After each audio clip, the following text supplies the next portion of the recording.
How's it going, everybody? It's so good to And see you guys this afternoon. This is Real Raw Health with Nikki Burnett. Thank you, Nikki, for being here with me today. yep. And myself, Matt Rowe of Parsley Pet. And Nikki, you are leading an awesome charge at Taste Life Nutrition. So I love everything that you're doing. So today we are going to talk about what foods we can eat, but your dog can't. Yeah, because there aren't many, but there are enough of them and they're dangerous enough that we really need to talk about them. Yes. An interesting thing, just to kind of start off real quick, I was with friends one time and we were having food and, they didn't feed their dog raw foods, but they took a raw potato and threw it on the floor for the dog. I'm like, no, don't give your dog raw potatoes. And they're like, why? My aunt does it all the time. I'm like, this is not okay. Yeah, that's a lot of carbohydrates and starch that your dog really can't process or doesn't need at all. Well, and the raw, something about the raw potato that's just, I don't know if it's the toxins that are in raw potatoes. I don't know, but yeah. It scared me. Yeah, there's some things, as far as I know, your dog wasn't going and digging up the harvest of raw potatoes and, Yeah.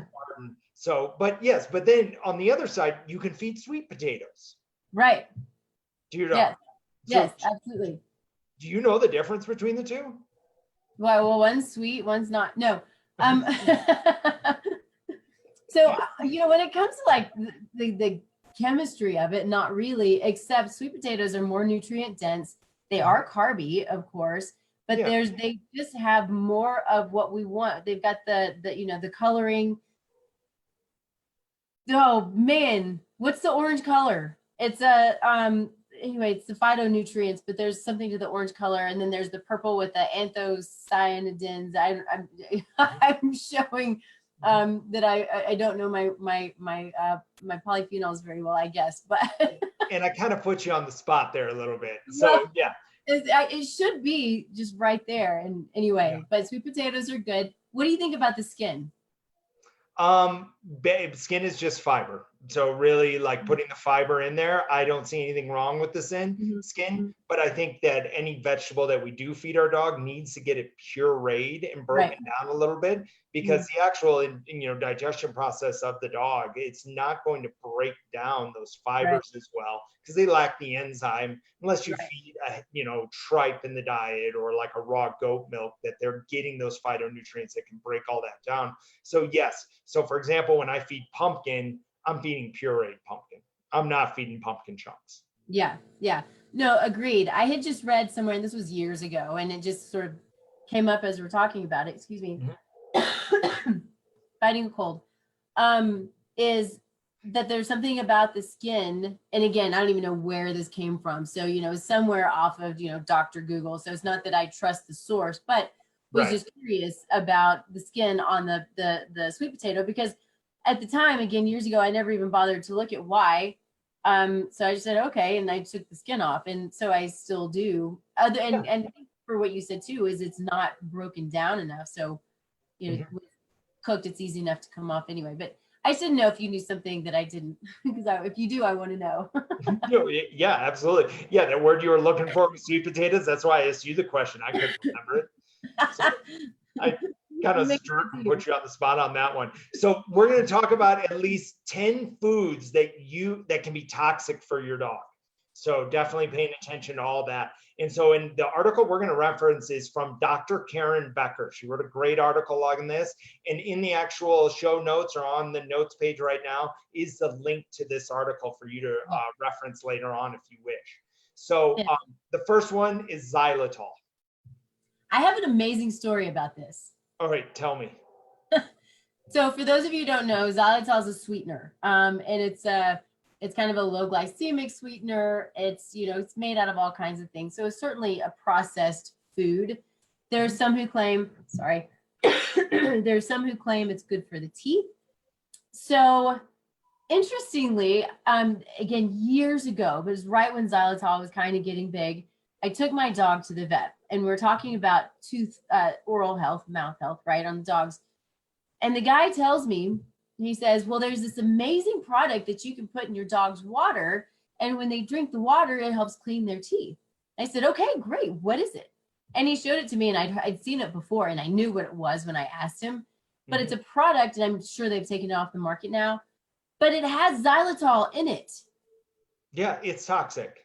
Yeah, it's totally toxic. It will shut a dog down. And so I asked the guy, the vet, pardon me, I said, so this has xylitol in it. He says, yeah. He said, xylitol is toxic to dogs. And he goes, what? So he took the bottle, went into his office, looked it up. He's like, I can't believe this. I can't believe I've been selling this stuff. So it's amazing. Well, it's amazing how many companies go out and market a specific product, and they're really just after the total sale and really trying to up their numbers, and not really. I know they care about animals, and I know if they were sitting here on right now, if they're watching the show right now, they'd be like, we care so much about animals, and they would go down that diatribe. But at the same point, investors or whoever you have, or the actual money that feeds your family, you know, I don't know what happens, but we tend to turn a blind eye to that. So yes, xylitol is poisonous. Terribly toxic. And I think too, there are those, and I don't know this is really an assumption, because I'm with you. I do believe that for the most part, the people have a good heart. They don't want to go out and harm animals. But it goes back to this, for the most part, we have seen enough videos to the contrary. But I think, it goes back to that humanization. If it's good for people, it must be good for dogs. And it's just not the case. And we have to be super, super aware of that. Even for me, I think I know a good bit about dogs and what they can and can't have and what they should and shouldn't eat. I'm pretty educated on it. I've been studying it for a while.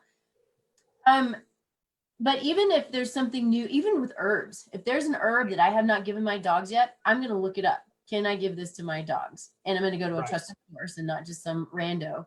But, herbs, nuts and seeds, things like that. There are some nuts that are toxic to dogs also. Yeah. So we're going to talk about one of those on the show. Yeah, I think I'm getting ahead of myself, but I think it's important though, if it's something that you have any question about, look it up. We have this in our hand every minute of the day. We have the access to the whole World Wide Web that can tell us from a trusted source, go to Dr. Karen Becker, if this, whatever it is toxic or not. Right. And you brought up a great point. Yeah, we have the internet the internet is great, and then the internet is not great. Yeah. Because of almost the free information I can put out. I can start a website tomorrow, and I can start dumping information in there, and I can try to, and if I'm good at SEO, I'm the first one that shows up, and you take that as truth, but you never looked at my source. Right. So the second one we'll talk about is caffeine. Yeah. So, when you look at caffeine, so caffeine is in multiple products, coffee grounds. I mean, you look at coffee, soda pop, like all of that type of stuff that's in there. If your dog is drinking your pop while you're maybe watching TV, first, I'm going to make the point, don't drink pop. Try to avoid it. It's really bad. It's not good. It's not good for you. But then if your dog does come upon it, it is caffeine, and your dog really doesn't have the digestive process to break down caffeine, because caffeine is essentially a stimulant drug.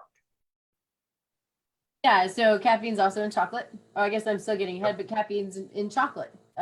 So the darker the chocolate, the worse it is for the dog. And I totally jumped ahead, but I guess it works, right? Right.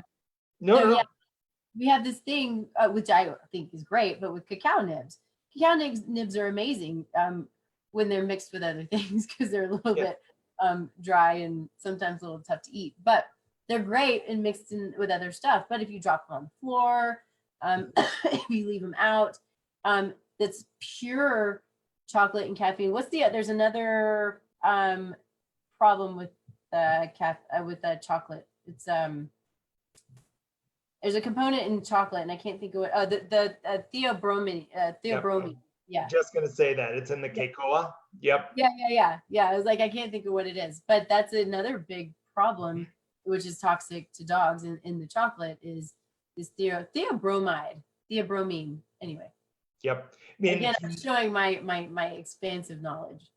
and if you do know your dog did come upon caffeine, or let's just add chocolate because that's the next one on our list. And if you notice that the dog got into your chocolate stash and ate a chocolate bar, contact your vet immediately. Go to the vet, Because yeah. they are really going to stimulate vomit. They're going to pump the stomach. They're going to get it out. So we have a little dog. His name is Mr. Cha-Cha. He is 12 pounds of anger, and because he's a Chihuahua.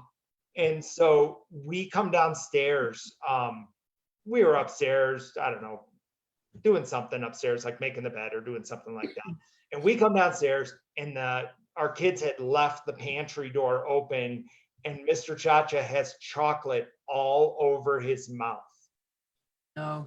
And the bag of pure dark cocoa powder is empty. Oh, holy smokes. Yeah, that caused panic. So we rushed him to the vet, and they gave him charcoal to get him to actually start vomiting it out, and they pumped his stomach. And the vet looked at us and said, you had about 10 more minutes and then he would have died. Holy smokes, that's so scary. And it is, because I mean, we look at, like, just in our own pantries alone, we have chocolate in there. We're Americans, and no matter where we're at on this planet, we eat chocolate. But when your dog does come upon it, or we leave a pantry door open, or it's after Halloween, or what's sad is here in Colorado, people buy edibles. Yeah. Those edibles, and I just heard a story yesterday of a dog that got into edibles, and the dog died within minutes. Because it's THC and all the reports. So really, if you do know, just put the chocolate up higher. Dark chocolate is really good in the refrigerator, like stuff like that. Keep it away from your pets. And we all know that. I mean, it's like the number one thing we hear is chocolate. Yeah, chocolate's bad. It's really bad. So there's too many cases where dogs die, or they end up in an emergency vet at the emergency vet to have their stomachs pumped to save their lives. Yeah.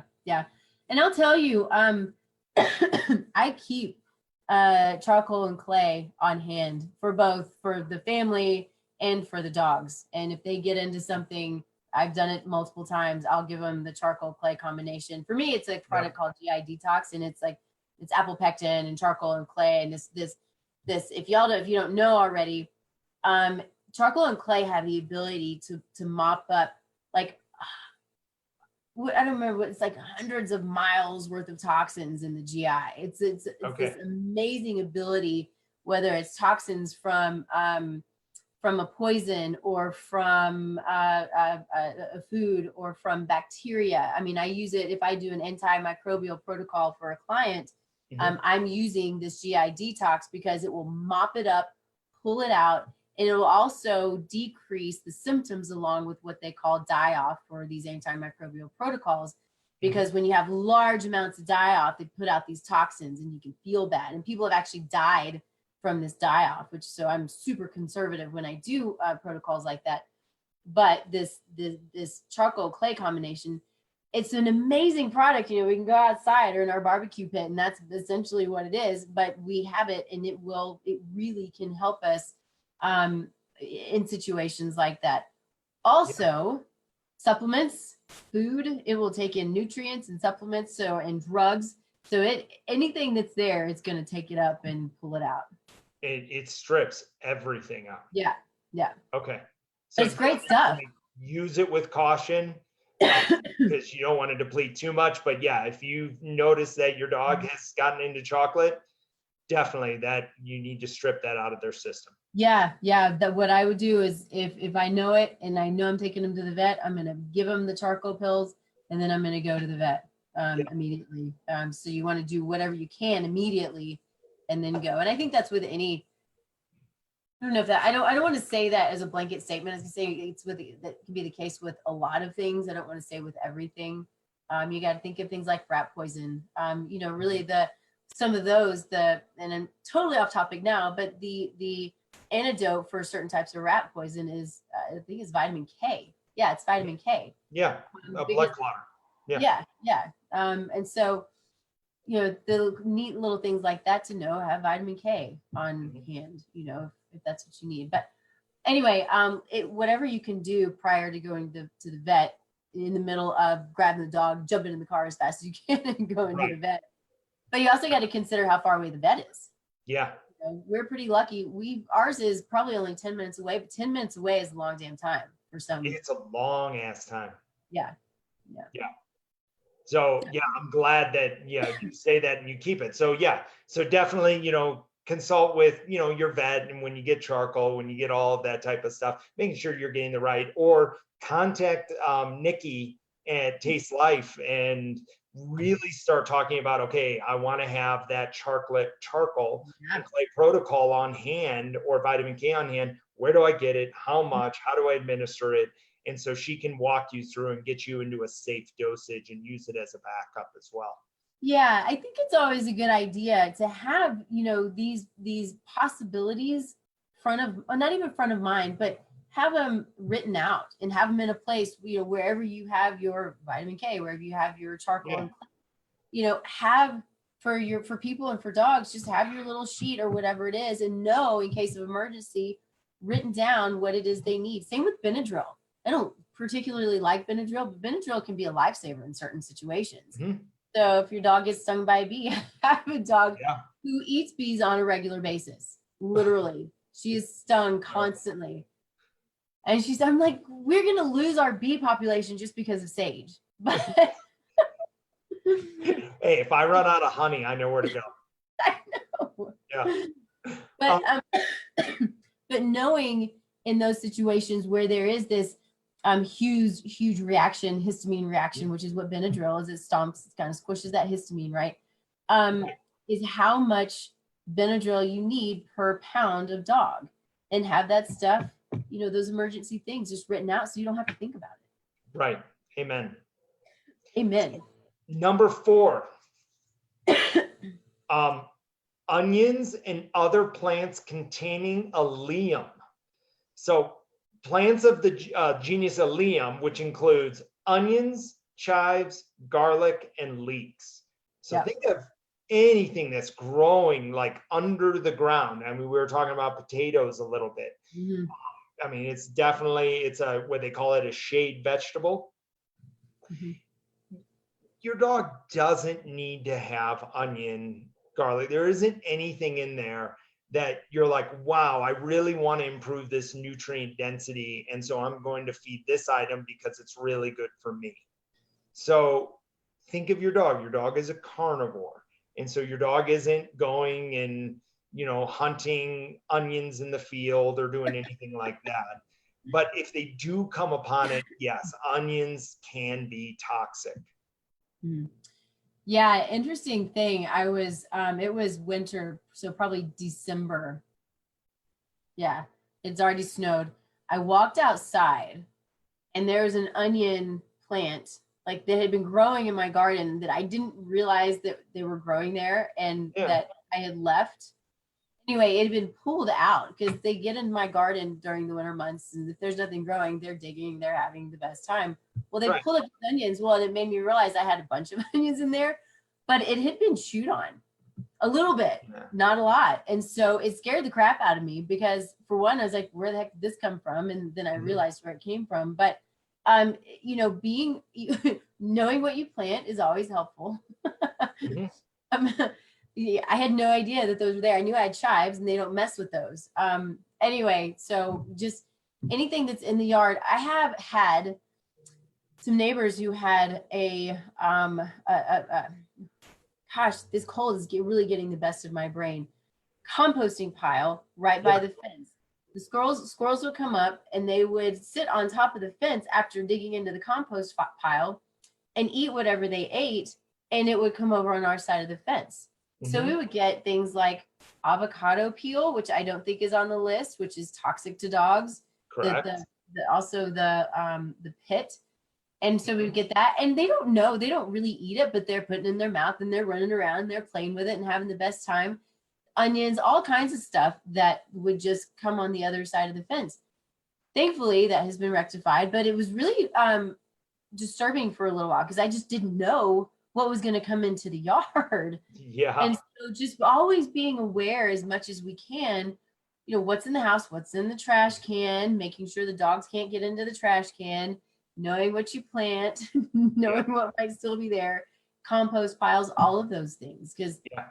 Because they're scavengers, they still can get into things that they're not supposed to have. Yep. And when they chew it, they have an organ sulf. I'm going to butcher this name. Organosulfosides actually convert to a mixture of sulfur compounds when it's chewed, and that can damage the red blood cells in your dog's body. Yeah. Good point. So next one, you guys may have all heard this: grapes and raisins. Yeah. A lot of people haven't, I'm finding. But yeah, grapes and raisins, they can shut down the kidneys pretty quickly. Yeah. It's interesting. If I drop a raisin or a grape on the floor, my dogs are fast and I'm working really hard to get them to like stay. But yeah, I'm like freaking out. Like, do not let your dogs have grapes and raisins at all. Yeah. And just like human beings, every dog is different. And so they've actually done some studies on raisins and dogs, giving poundage to a dog, and they don't see an issue with it. You know what? Go with a zero risk mentality. Yeah. Why would you try it? It's not like your dog is sitting there going, you know what, Mom, I really want some raisins today. No, your dog is not going to sit there. What it turns into is the humanization of it. We want raisins. So we're like, oh, he or she might as well have a raisin too. Why take the risk? So it's just one of those things, just avoid it. If they get one off the ground, don't panic. If they eat a whole container of raisins, then definitely take them to the vet as soon as you can, because kidney failure could happen. And like I said, it's just, why take the risk? Right. Yeah. There's no point. So another one is alcohol.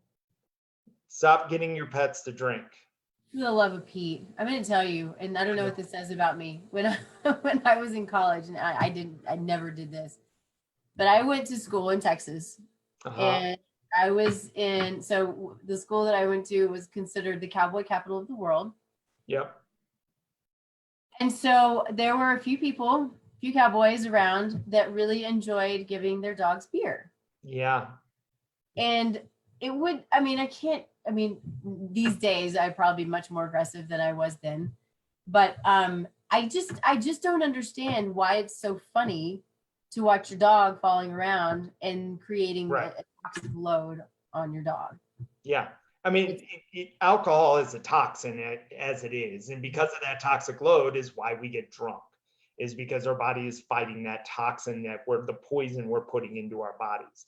Mm-hmm. So what happens is your dog has it, but we know when to stop. Your dog doesn't. So I have a very similar story. We had a dog in college. His name was Homie, and he was a German Shepherd. And everybody that came to our house goes, does your dog drink beer? And I'm like, no, my dog does not drink beer. And it wasn't even my dog. I'm just like, but inevitably, by the end of the evening, it's college. So if you have anybody that is watching the show right now that is in college, or you have kids that are in college or anything, just put the dog in your room. Please. It's going to bark. It's going to get angry that you're in there. Eventually it'll fall asleep, but it's much better than having your dog die because of a toxic overload of alcohol. It might be mad, but it will be alive. That's it. I'd rather have mad and alive than not here anymore. Yeah. It's an interesting thing. So this is just I guess we're getting close to our time, but with men and women, there's a difference in the ability to digest or to break down alcohol. There's an enzyme, it's alcohol dehydrogenase, that men have. Women don't have it. So I'm very curious. It makes me wonder, which is, women typically get tipsy quicker, that whole thing. And so generally speaking, I don't know if there is any case where this is not the case. This is not totally my world, but women don't have this enzyme. My bet is dogs don't have that enzyme as well. And Yeah. so they can't break it down, and it just creates a pretty massive toxic burden. Right. It's just not worth it. Yeah, not at all. So another one, and you started to talk about nuts. So on this list is macadamia nuts. Which are so yummy. I mean, They're good. I love them. But yeah, I think there are a list of just a few nuts that are really okay. I think walnuts are okay. I think pecans are okay. Almonds, I don't have that list. I've seen it somewhere. I don't normally give nuts to my dogs, but sometimes I do. If they're around and it's a little treat, then, you know, if I know it's safe, then yeah, I don't mind giving them little treats of things, even if they're not going to, you know, utilize it necessarily. But yeah, macadamia nuts, my understanding are pretty rough on a body, on a dog body. And the poisoning occurs within about 12-hour time frame. And you're going to see like hind limb weaknesses, vomiting, stiffness, loss of coordination, trembling, fever, abdominal pain. Now you're going to see a lot of whining and stuff like that. And then also a pale mucous membrane. So the mucus in their mouth is going to become pale. They're going to get stiff. They might tremble, all that type of thing. Definitely look for the source. Like if they got into macadamia nuts, you know what we've been saying this whole show, go see your vet. Yeah. As soon as you can, so they can. And if you have charcoal at home, charcoal and clay at home, give them charcoal and clay and start getting it out of their system. But definitely go see your vet. Don't self diagnose, and don't also self treat as well. Yeah, something like that you need to go to the vet.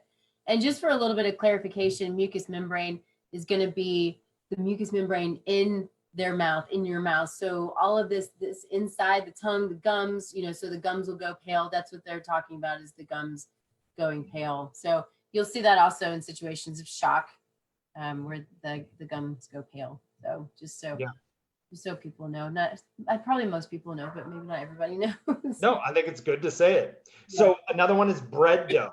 Interesting, huh? Because it contains yeast. Oh, wait a minute. Didn't we talk about a couple of times ago about this company who's making dog food that is a yeast-based dog food because they're saying it's a complete protein? It converts the sugar in the dough to ethanol, which is alcohol. And so the carbonized is what makes the dough rise, and the ethanol serves the flavor of the bread. So as it evaporates during the baking process. So there are two concerns that a dog is eating this dough is a large massive dough in the stomach. So now it's fermenting in the stomach and it's becoming alcohol, and that sugar is converting, and it continues to rise in the dog's stomach. Yikes. Could rupture a bowel. So now you've got this dough rising in the stomach. And if it's a warm environment, and guess what? The yeast loves warm environments. And so it's rapidly rising. And so it can burst an intestine, or it can rupture the stomach. I just can't even, it just hurts my heart and my belly all at the same time. So no, you don't need to throw, if you're making pizza at home and your own dough at home, or making bread, don't throw little balls down to your puppy. Yeah, not okay. Yeah. Not good. So, okay, number 9 is cooked bones. Why are cooked bones bad? Because they splinter. Bingo. It's funny when I talk to people, when I had my boys, I don't do as much now with my girls because they literally wolf food down, whereas the boys were calm and collected and easy, and they just ate things normally, and I had full trust in them. So I'd give them chicken legs, like whole chicken legs, and they would break it down and they would eat it. And people would would ask me the questions, you're feeding bones. How can you feed bones? Because they're not cooked. They do different, they are different when they're cooked. They break down, so they splinter, and they truly can rupture all kinds of junk that's going on, or, as it goes down the GI. Yep. So that's a problem. It is. And so I want to point out that your dog does need bone. This is how they're getting calcium inside their body. And if they were wild, they would be eating the bones. But like when you throw the chicken leg out, they're eating muscle meat with it. They're eating all of these other things. It's not cooked. And so it's actually starting to impact or pack around the bone. So when I was taught raw feeding, my mentor tried to convince me to throw a rabbit in the backyard and that would be dinner. I haven't crossed that bridge yet, even though I've come close. Man, but really, think of your dog eating that rabbit. They're eating the fur.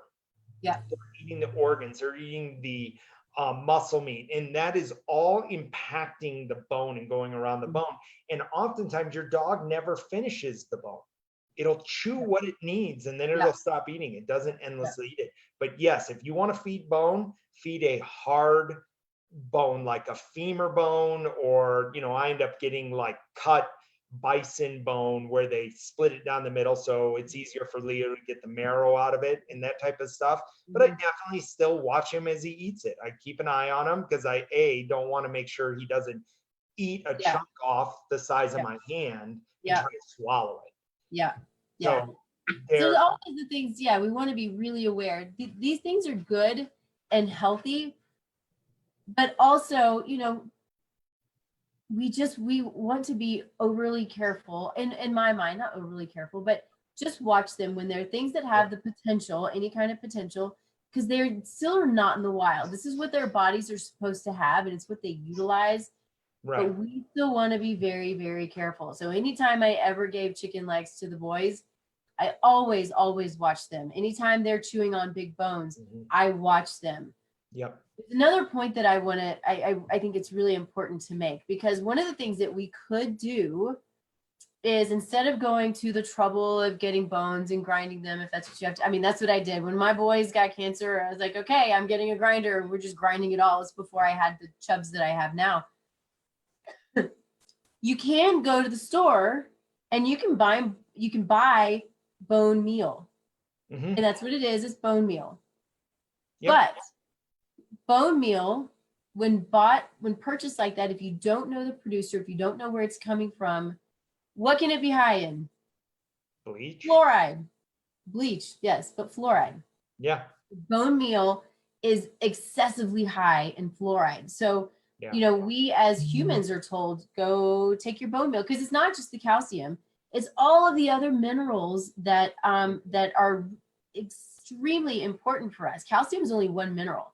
It's important, but so are all of the other minerals, right? So we can't put calcium in a little, you know, in this little bowl and say, here's your calcium, because it doesn't work that way. Our bodies don't utilize calcium by itself. It has to have the cofactors that go along with it.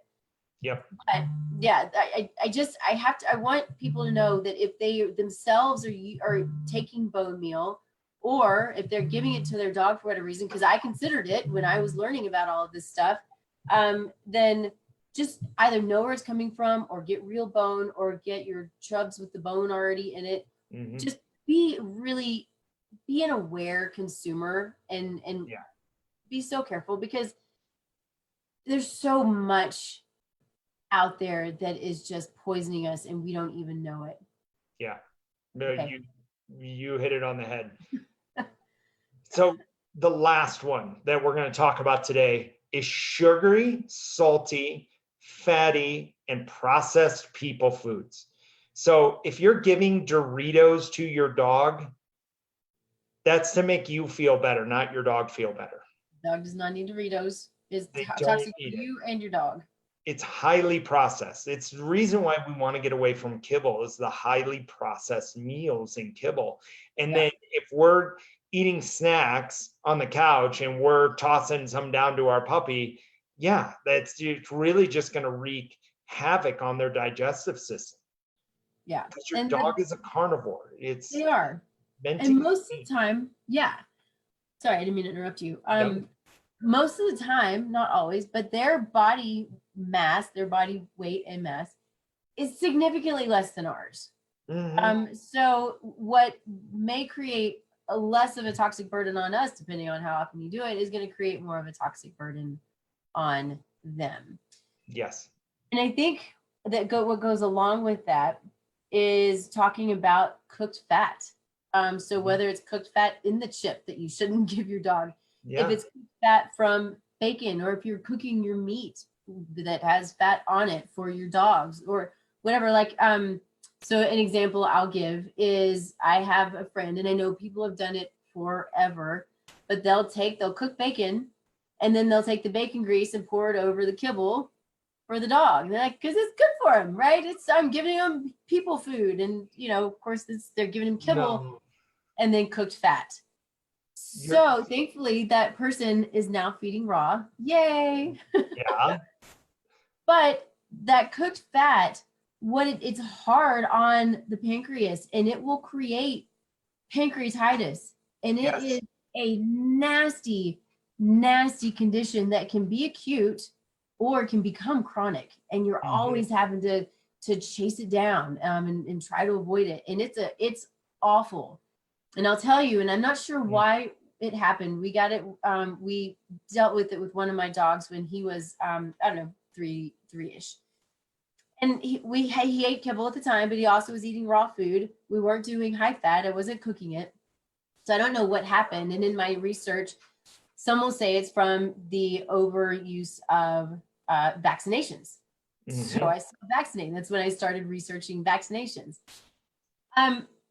Anyway, what was my point? Except that he was bleeding from his rump. He hurt so badly.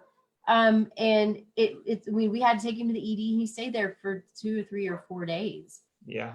It's nasty. And I think my point to this was what they say is when you get it once, the potential for it coming up, I guess, and becoming chronic is significantly increased.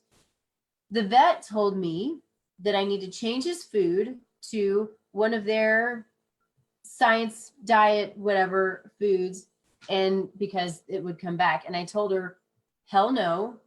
And that's when I started really, really digging in heavily into the raw feeding, and he never had it again.